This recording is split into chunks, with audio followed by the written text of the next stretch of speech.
Numerous times over the years, the Senate has come to a standstill over nominees, whether they were judicial or executive branch. That gridlock has inevitably led to threats from the majority, whichever party is in the majority, to use the, quote, nuclear option, basically changing the rules of the Senate of 200 years to strip the minority party of their right to filibuster certain nominees.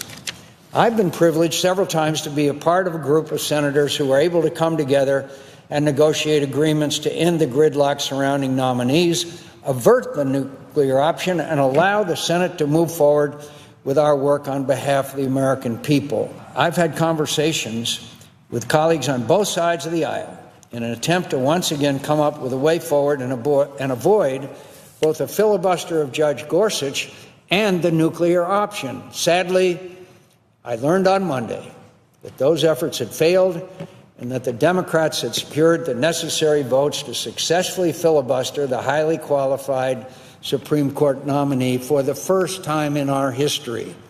In response, the Majority Leader has indicated that he will move to change the Senate rules and eliminate the ability of the minority to do so. We are in a terrible place.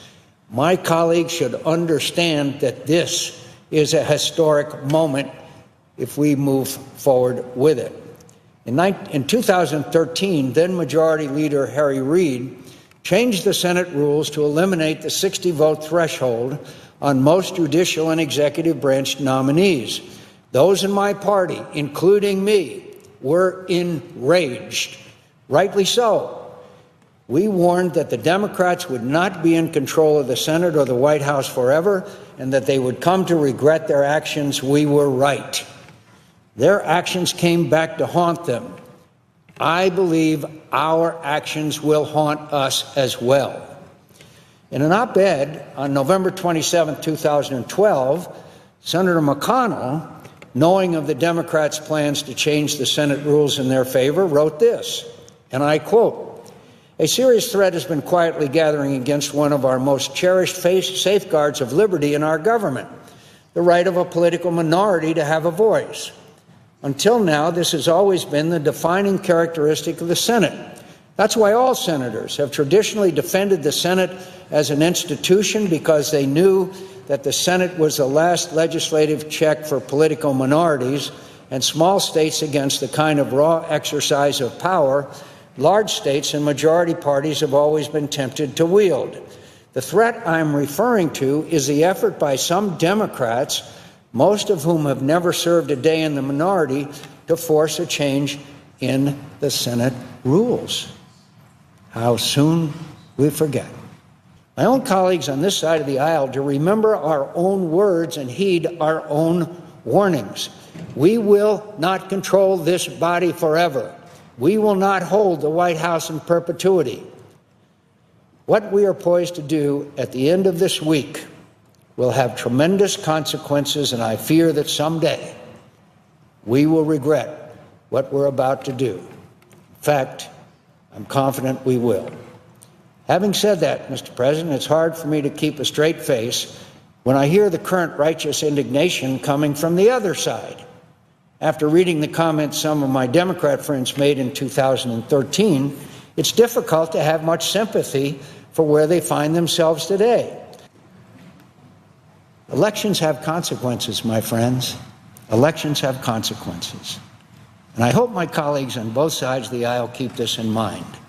Now that we're entering into an era where a simple majority decides all judicial nominations, we will see more and more nominees from the extremes of both left and right.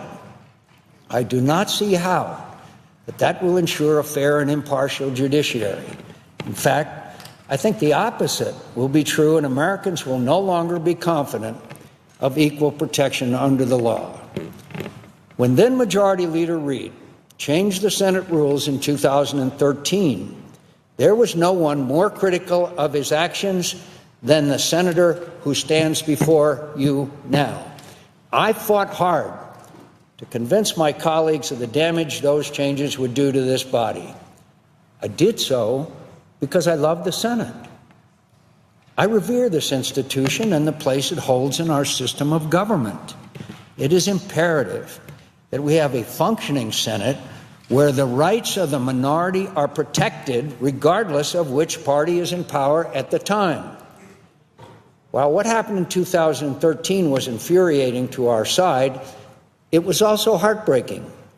It was heartbreaking because it seemed to me that the uniqueness of the Senate had been irreparably damaged, and along with it, any hope of restoring meaningful bipartisanship.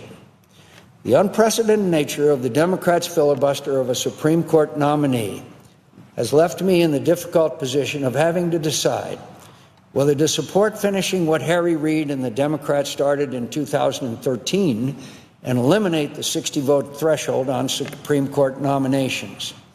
I find myself torn between protecting the traditions and practices of the Senate and the importance of having a full complement of justices on the U.S. Supreme Court. I'm left with no choice. I will vote to change the rules and allow Judge Gorsuch to be confirmed by a simple majority. I will do so with great reluctance, not because I have any doubts that Judge Gorsuch will be an excellent justice, but because of the further and perhaps irreparable damage that it will do to the United States Senate.